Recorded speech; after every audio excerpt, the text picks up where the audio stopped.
একজন প্রবাসীর গল্প, স্বপ্ন, সংগ্রাম ও বাস্তব।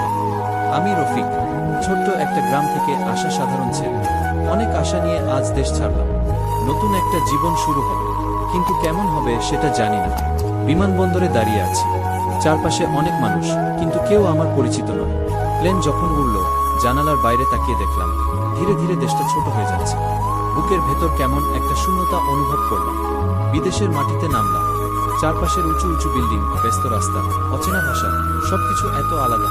মনে হলো আমি একটা নতুন পৃথিবীতে চলে এসেছি, কিন্তু এখানে কেউ আমার আপন না।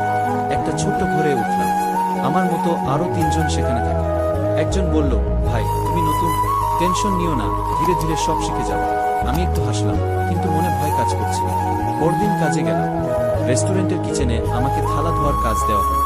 গরম পানিতে হাত পুড়ে যাচ্ছে, কিন্তু কিছু বলার উপায় নেই। ম্যানেজার বারবার ধমক দিচ্ছে, তাড়াতাড়ি করো। মাথা নিচু করে কাজ করলাম।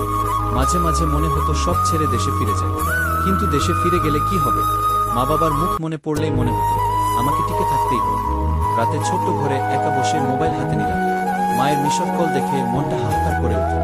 ফোন দিলাম। মা বলল, বাবা কেমন আছিস, খেয়েছিস? কান্না চেপে বললাম, হ্যাঁ মা, ভালো আছি।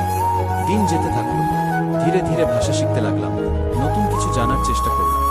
এক বন্ধু বলল, ভাই তুই তো ভালো ইংরেজি শিখে গেছিস, একটা ভালো চাকরি করছিস। সে কথা শুনে সাহস পেলাম। ইন্টারভিউ দিলাম, খুব নার্ভাস লাগছিল, কিন্তু শেষ পর্যন্ত একটা অফিসের কাজ পেলাম।